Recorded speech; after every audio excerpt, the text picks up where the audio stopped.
6, verse 24. And I will be going back up to 23 as well.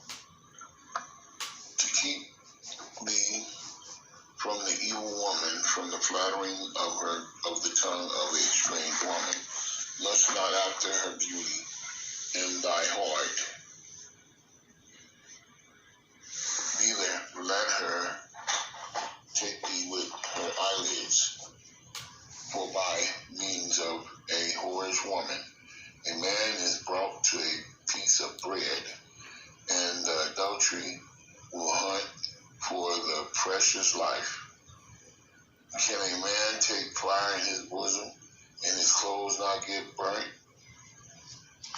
Can one go up on high clothes, and his feet not be burnt?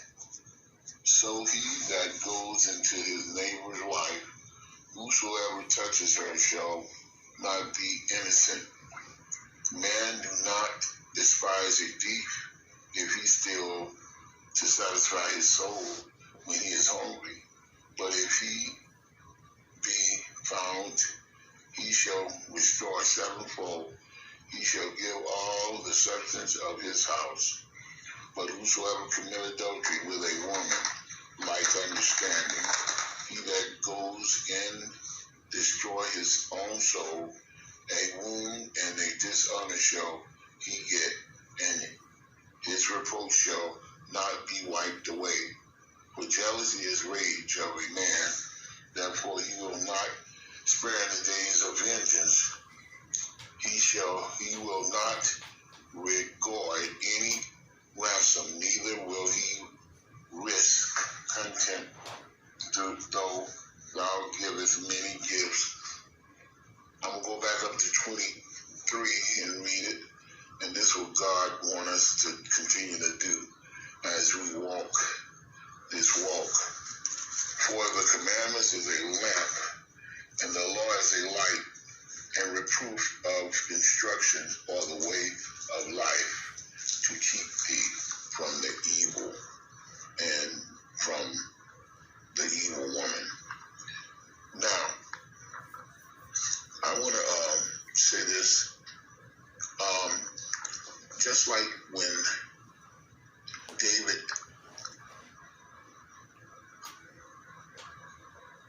committed adultery with Bathsheba, and he seen her over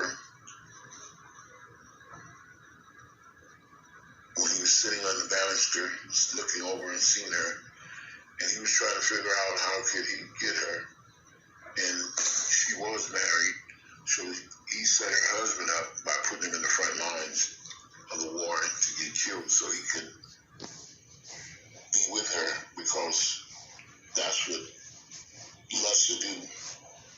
God said, touch not a woman, and if you burn, you best to get married yourself. But there's more I want to put into this, but I'm going to go a little further with it. David wanted Bathsheba so bad that he put her husband, her law husband, on the front line, Uriah the Hittite, on the front line, so that he can be killed, so that he can take over and cover what he had. What I'm trying to say here is that a lot of things that the enemy throw out in front of us, everybody say, oh, the devil made us do it. No, the devil set the plate and set the table. Do you go and eat at it? No, you should look at it and see if there's good food on it, because God tells you what's clean and what's not clean. So if sin in it, that means it's not clean. I want to tell you a story about a friend of mine. We grew up together, and he was with the high school girl he met for a long time. He was with her, and they had 6 kids. And so-called friend that we grew up with, he was hanging around him like a brother. And he kept hanging around him. And I used to wonder, why he always hanging around him that close? He don't have that much time for his own, girl. I knew something was wrong with that picture. It's just a lot of us, we think they are, this is my best buddy, this is my friend. But God said, choose who you're going to be your friend, from the Word of God. You'll know who your friend is. But then he still saying, don't put your trust in man. And, I'm not saying you can't have friends, but if your friend all up in your woman's face, that means something ain't right with that picture.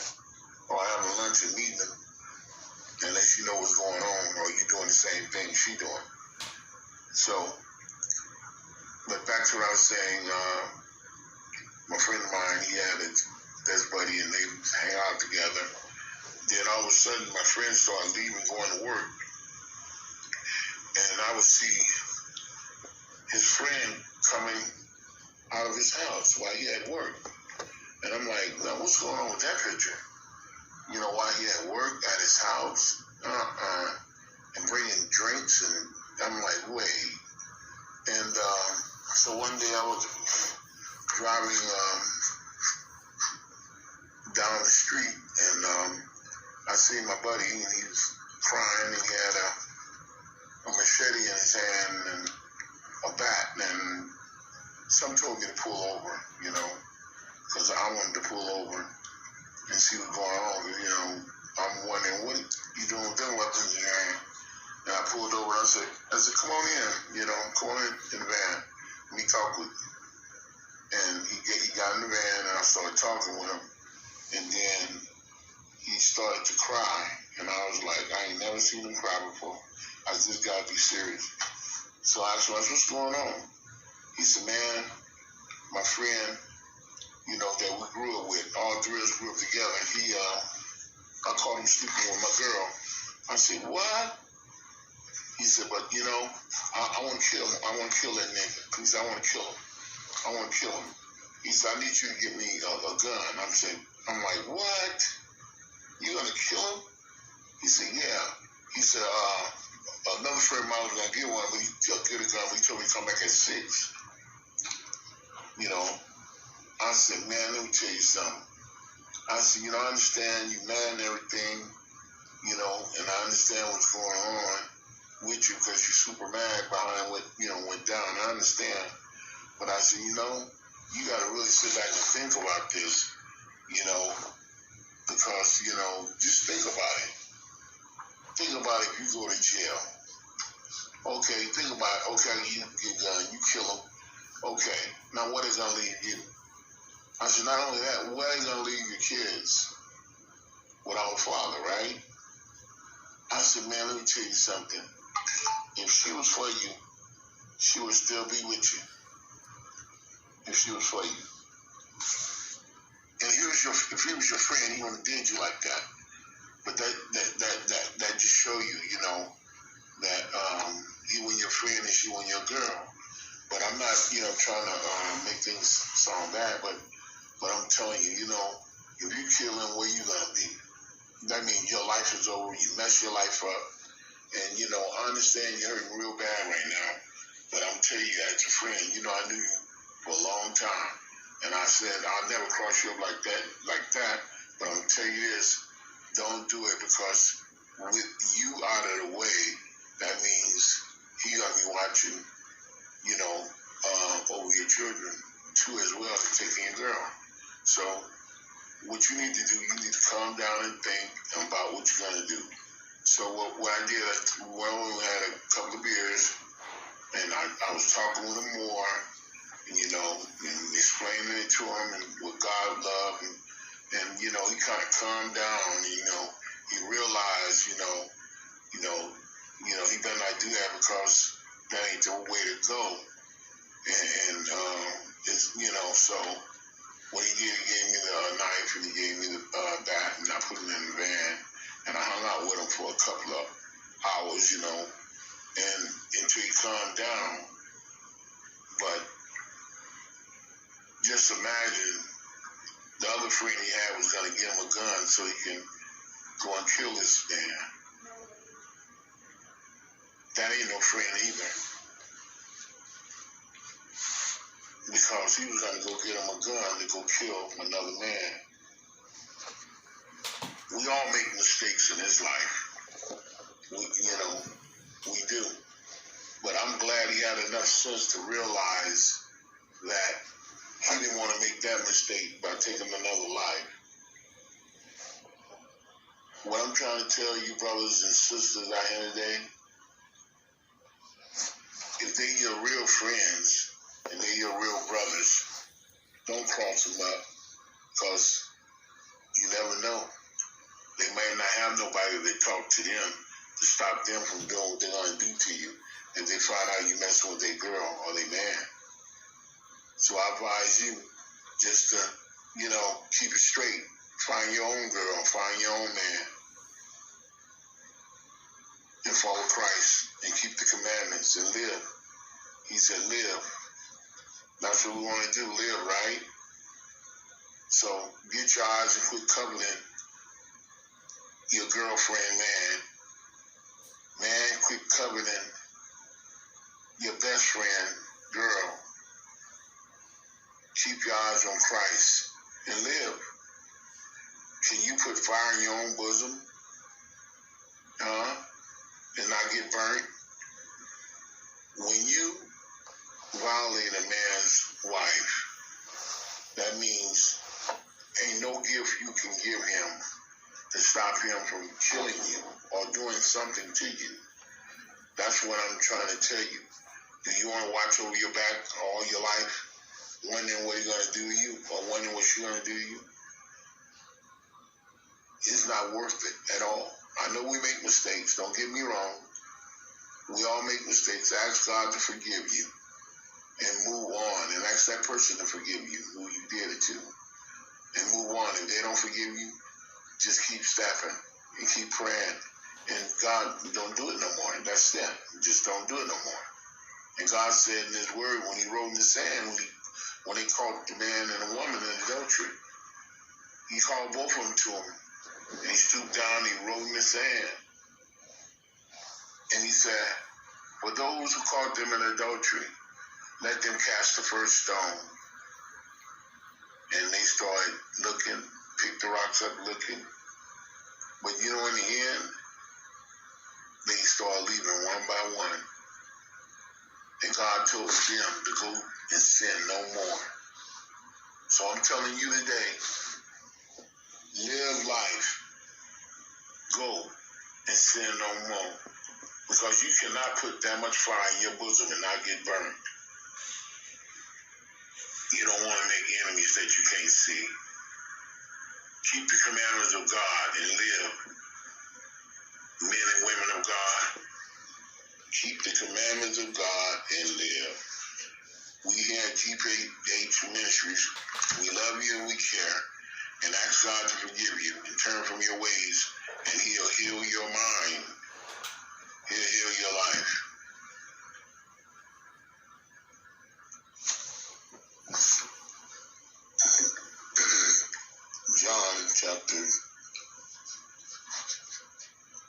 John 3. And the scribes and the Pharisees brought unto him a woman taken in adultery. And when they had set her in the midst, they said unto him, Master, this woman was taken in adultery in the very act.